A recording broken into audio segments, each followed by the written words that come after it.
تشریف لائے ہیں، یہ کوئی چھوٹا سا مقصد یا کوئی چھوٹا حصول نہیں ہے، بلکہ ہماری زندگی کا سب سے بڑا مقصد عزاداری ہے۔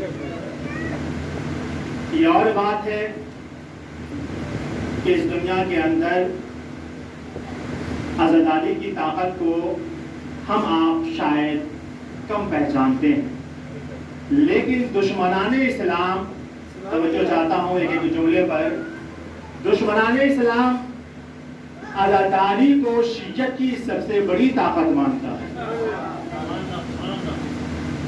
بلکہ اگر آپ ریسرچ پڑھیں تو یہودی اور امریکہ، بلکہ آپ لوگوں نے سنا بھی ہوگا، میں عرض ہی کر دوں کہ ایک شیعہ تھا جو خود ان کی ریسرچ ورک ٹیم کا حصہ تھا۔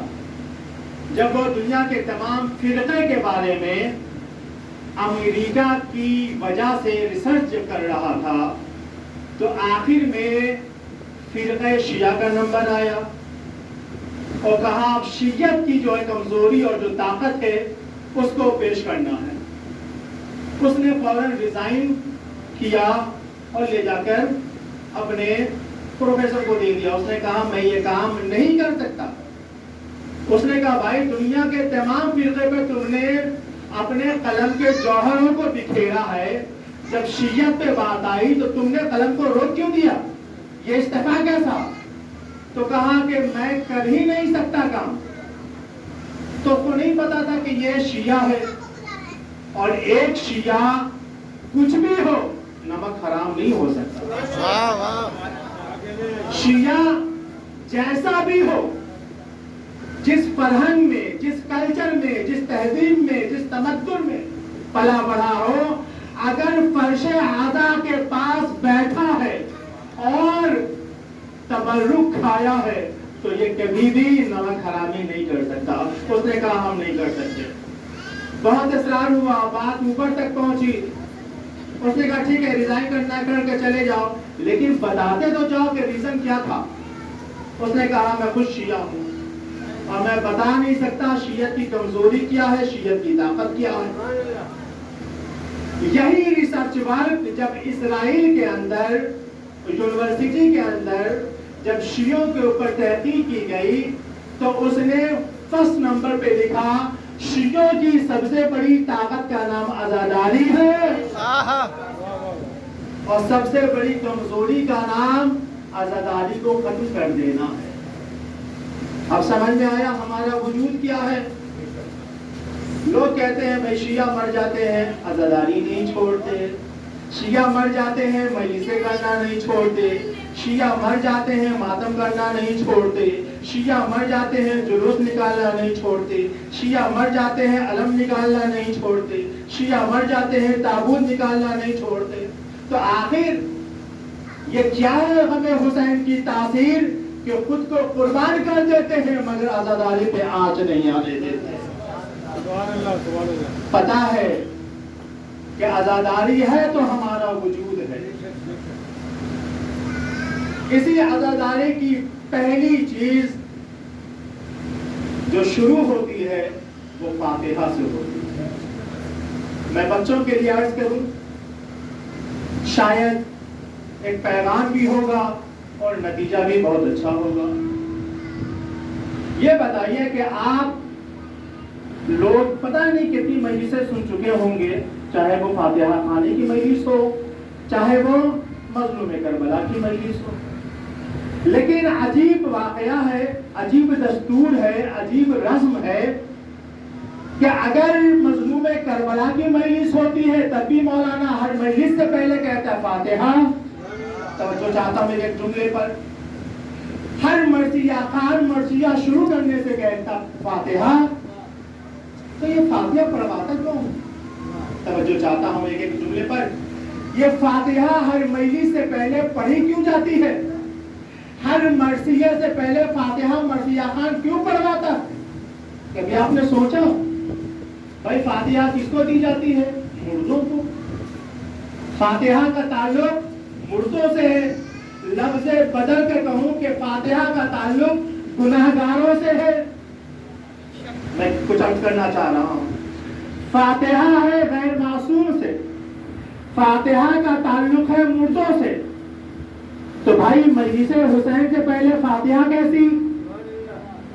کربلا والوں کو تو ہم فاتحہ نہیں دیتے, معصوموں کو تو فاتحہ نہیں دیتے, مظلوم کربلا کو تو فاتحہ نہیں دیتے, سید الشہداء کو تو فاتحہ نہیں دیتے, کیونکہ فاتحہ کا تعلق غیر معصوم سے ہے, فاتحہ کا تعلق مردوں سے ہے, شہیدوں سے نہیں ہے. یاد کر رہا ہوں, ہر بات کھول کے نہیں پڑھی جاتی. ایک سلوات بھیجیے محمد والے. اللہم صلی علی محمد و علی محمد. ایک جملہ عرض کر دوں کہ محبت کے اظہار کرنے سے پہلے جو محبت کرنے میں مزہ ہے, وہ اظہار کے بعد وہ مزہ نہیں رہتا. تو یہ فاتحہ کا تعلق کیا ہے بھائی؟ ہر مجلس حسین شروع ہوتی ہے تو فاتحہ سے. تو فاتحہ کس کو دیتے ہیں؟ ذاکر آیا, ممبر پہ بیٹھا اور کہا فاتحہ. مرثیہ خان نے مرثیہ کھولا, کہا فاتحہ. کس کے نام فاتحہ پڑھتے ہیں؟ میرا آپ سے سوال ہے, یہ بنیادی سوال ہے. فاتحہ کس کو پڑھتے ہیں؟ یہ تو ثابت ہے کہ حسین کو نہیں پڑھتے, یہ تو ثابت ہے شہیدان کربلا کو نہیں پڑھتے, یہ تو ثابت ہے اہل بیت کو نہیں پڑھتے, یہ تو ثابت ہے کہ 11 اماموں کو نہیں پڑھتے. تو فاتحہ دیتے کسے ہیں؟ کیا پڑھتے ہیں فاتحہ میں؟ 1400 سال سے مجلس حسین ہو رہی ہے, فاتحہ کس کے نام؟ میں کرنا چاہتا ہوں, فاتحہ کس کے نام؟ عزیزان گرامی, جب آپ مجلس میں آتے ہیں, ذاکر کو سنتے ہیں, مرثیہ خان کو سنتے ہیں, غم حسین میں اشک بہاتے ہیں, خراج عقیدت پیش کرتے ہیں, سینے پہ ماتم کرتے ہیں, جب مجلس ختم ہو جاتی ہے تو آپ کو حسین کا تبرک پیش کیا جاتا ہے نا, حسین کا تبرک پیش کیا جاتا ہے.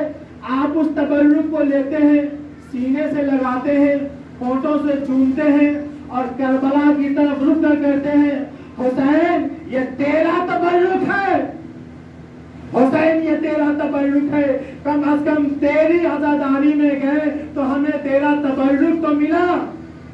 تو آپ بنا تبرک لیے ہوئے اپنے گھروں کو واپس نہیں جاتے.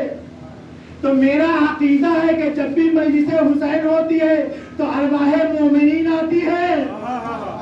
میں کیا عرض کر رہا ہوں, ارواح مومنین آتی ہے, وہ مومنین کے روحیں کہتی ہیں اے میرے حسین تم نے ظاہری لوگوں کو تو تبرک دے دیا, ہم روحوں کو کیا تبرک؟ سبحان اللہ.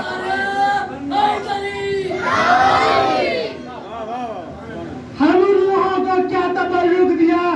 تو عجب نہیں سید الشہداء آواز دے تو صحیح, چاہے تیرے نام کی مجلس ہو یا میرے نام کی مجلس ہو, ہر مجلس سے پہلے تیرے نام کی فاتحہ پڑھو.